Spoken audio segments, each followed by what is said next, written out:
परीक्षाओं के दौरान अध्ययन यानी स्टडी ड्यूरिंग एग्जामिनेशंस। इसमें हम देखेंगे रिवीजन यानी दोहराना और सेल्फ इवैल्यूएशन। सब्जेक्ट्स को पढ़ने के लिए परीक्षा काल के कुछ पहले परीक्षाओं के अनुसार प्लानिंग बना लीजिए।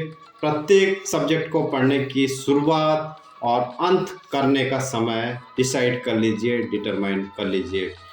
परीक्षाओं के समय नए टॉपिक पढ़ने की कोशिश बिल्कुल मत कीजिए, क्योंकि ये पहले से तैयार टॉपिक के स्टडी की तुलना में ज़्यादा समय लेते हैं। परीक्षा काल में आपकी इंद्रियां यानी आपके सेंसेस इफ़ेक्टिव यूज़ के लिए मानसिक रूप से तैयार हो जाती हैं, इसलिए आपको इस समय अपने ब्रेन का मैक्सिमम यूटिलाइजेशन करना है। कोशिश कीजिए कि परीक्षा के दिनों में आपको नए टॉपिक्स नहीं पढ़ने हैं, बल्कि पूर्व में तैयार किए गए टॉपिक्स को केवल रिवाइज करना है, दोहराना है। इसलिए सभी महत्वपूर्ण टॉपिक्स, सारे इम्पोर्टेंट टॉपिक्स को परीक्षा के पूर्व ही पढ़ लीजिए। विषय विशेष को दोहराने के लिए विषय के विभिन्न चैप्टर्स और उन्हें समाप्त करने के लिए आप द्वारा निर्धारित कम से कम समय का एक चार्ट जरूर बनाइए। अब आप कुछ टाइम इंटरवल के लिए उस सब्जेक्ट को छोड़ दीजिए। इस टाइम इंटरवल यानी टाइम गैप का उपयोग अपने मूड को रिफ्रेश करने के लिए प्रयोग करें।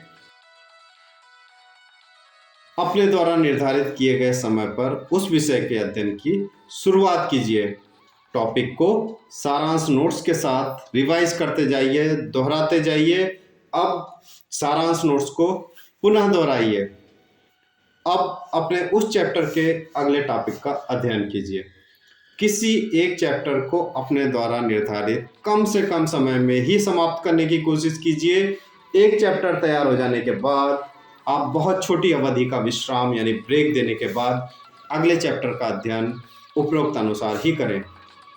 अपने द्वारा तैयार सारांश नोट्स को परीक्षा कक्ष में प्रवेश के कुछ समय पहले जरूर देख लें। अब आप परीक्षा कक्ष में इस कॉन्फिडेंस से परिपूर्ण होकर जाइए कि बिना इस बात का प्रभाव पड़े कि आप 100% तैयार हैं या नहीं, आप एग्जाम हॉल में 100% परफॉर्मेंस देंगे।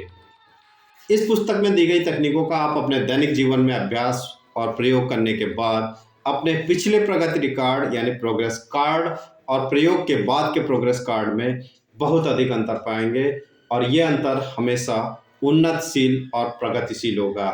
सेल्फ इवैल्यूएशन यानी स्व मूल्यांकन।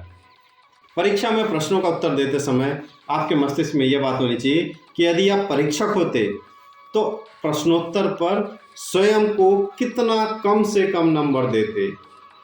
आपने जो प्रश्नों के उत्तर दिए हैं उसमें आप कितना कम से कम नंबर देते।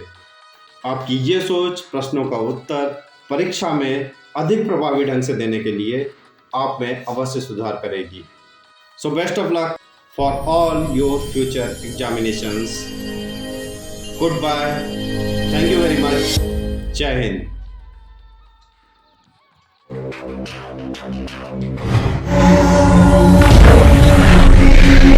Thank you.